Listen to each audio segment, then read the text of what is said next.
So for this week, I decided to focus on physical exercise and social media. So how an application that is a social media application, but themed around physical exercise, how can that motivate physical activity and healthier physical habits, combined with the knowledge that inactivity is unhealthy? So the application that the researchers used was one called Heya Heya, which is a very popular social media application in Finland that is geared around um, discussing fitness habits and basically socially collaborating over fitness habits to get results. So social media, how is it social media? Well, we see many of the familiar social media tools that we find on Facebook. You can react to posts, you can comment on posts, you can invite people to join your friends groups. If you do want to do a fitness project, like for example, say I want to spend an hour on the spinning bike today, then you would post that and other people would be able to put their times, and with something like the Fitbit device, that would be there would be an automatic interface between the Heya Heya social media platform and that device. And also, similar to other fitness applications, this is a gamified application to kind of streamline the motivation. Okay, so who was in the study? We had 2,039 users, all from Finland. They were all adults. Most of them were over the age of 30, and 33.4% of them were overweight. We had more women than we had men. There were 70% women and only 30% men.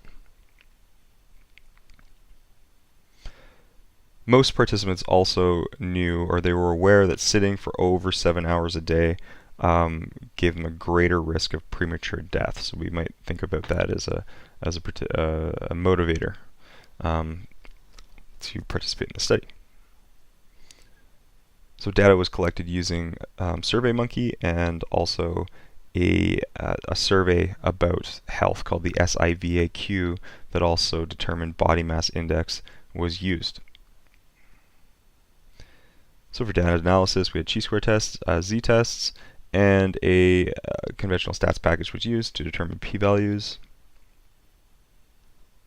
So generally speaking, the feedback, the results were positive. 63% of people said that it did help them. What's interesting about that is there were higher improvements seen for participants with lower reported initial fitness levels. So people with a body mass index of over 35% said that they improved a lot more, reported improvement a lot more than those who said that they already had fairly healthy habits.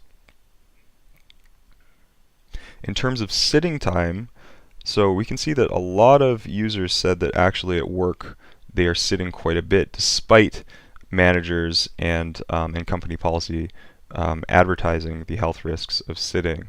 So there was an inverse relationship between daily sitting time and physical activity. That meant that more people were doing things like standing up at a desk to type, scheduling walks, etc. So it seemed like this Heya Heya application actually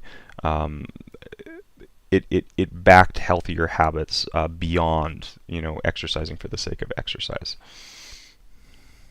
So conclusions about this: if we have a social media application and we combine community reactions to fitness activities and habits, as well as knowledge about the correlation between inactivity and risks for premature death, then that seems to engender healthier fitness habits.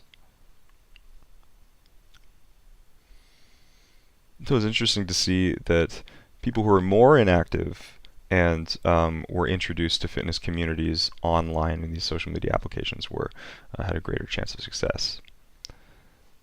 So validity, concerns, and limitations: because this was a self-reporting study, because the participants essentially said whether or not they felt as if they were motivated by the application. I think that is a limitation of the test. So there were no lab studies conducted. This was all online. Validity, well, again, is because the data was collected by SurveyMonkey as opposed to an in-lab study or report. Then maybe further studies can leverage some kind of lab work.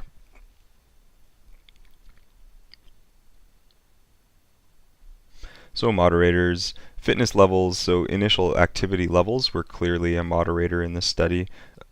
Knowledge of health risks and activity were as well. Body image and culture could be one.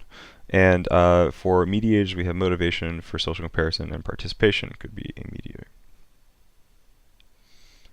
So some thoughts. The study seems to suggest that social motivation and gamification on social media can be leveraged for improved well-being habits. And also, we might be able to look at the fact that upward comparisons can be motivated rather than defeating, considering there are so many aspects of the motivating facets of that application that seem to be couched in competition. So, thank you very much for listening. We'll see you in class. Bye-bye.